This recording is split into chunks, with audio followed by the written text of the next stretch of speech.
Donald and Ivana Trump were the couple of the 1980s. They had it all. Real estate empire, mansion in Connecticut, sprawling Palm Beach estate, and 3 beautiful children. The Donald had built his fortune on 2 foundations: Manhattan skyscrapers and Atlantic City casinos. In 1989, Forbes magazine estimated his wealth at $1.7 billion. In public, the Trumps seemed happy. Ivana, a native of Czechoslovakia, chose to dabble in her husband's business, the Trump Organization. I don't know what I would do with myself. I have this energy. What I'm going to do, I would climb the walls. I love to work. I work all my life. And I really enjoy. I enjoy to achieve. Ivana served as a design consultant for projects such as the Trump Tower on Fifth Avenue. She became chief executive of the Trump Castle Casino in Atlantic City. And in 1988, Donald named her president of the famous Plaza Hotel, another Trump property. The seemingly perfect merger of romance and business. But Donald Trump, the savvy entrepreneur, had protected his investments. Before marrying Ivana in 1977, the real estate kingpin had insisted that they both sign a prenuptial agreement, a contract laying out who gets what in case of divorce. Prenuptial agreement is a very important thing to have for somebody that's in business, because it brings certainty to a business. It brings absolute certainty to a business. And that's the way I have to run my business. Donald would have reason to be thankful he had insisted on a prenuptial agreement. In February 1990, rumors of a Trump breakup exploded in the media. Reports linked Donald romantically with model Marla Maples and chronicled a nasty confrontation between Marla and Ivana on the slopes of Aspen. More trouble the following month, when Donald was asked in a Playboy interview whether he was faithful to his wife. His reply, "I don't have to answer that." Ivana was reported to be livid.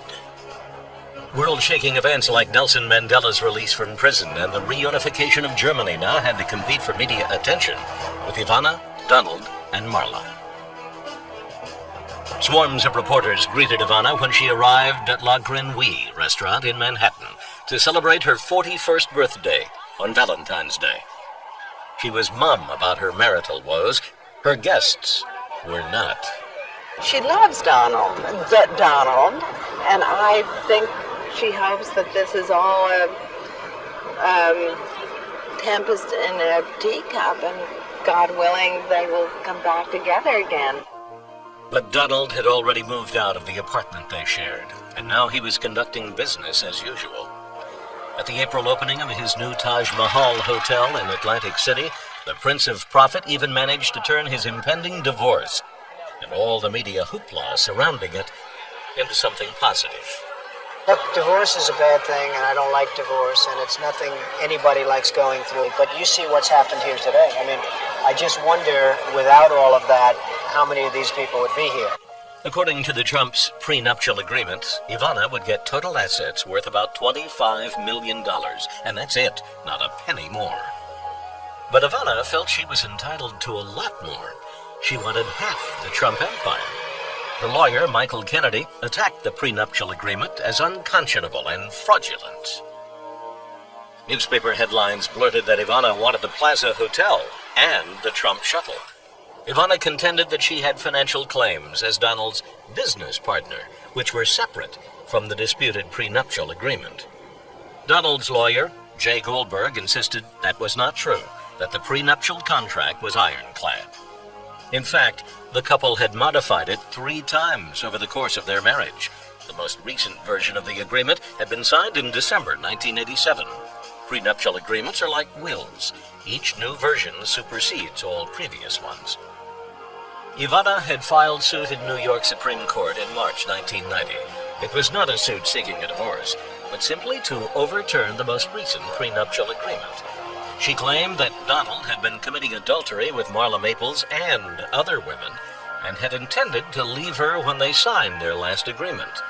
Had she been aware of Donald's infidelity at the time, she now said, she would not have signed the contract.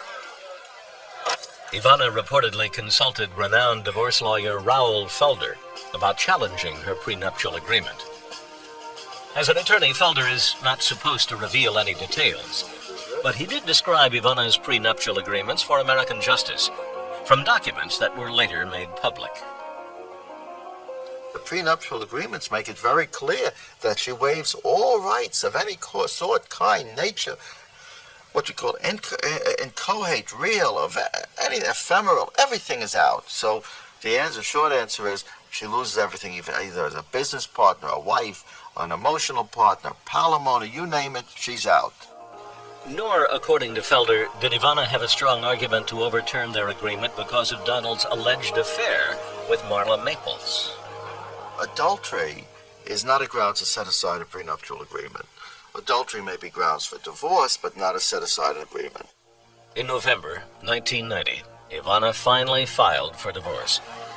New York is one of the few states that allows the showing of fault, meaning that in order to get a divorce right away, one spouse must prove they've been wronged by the other, a law that is nonetheless usually quite easy to satisfy.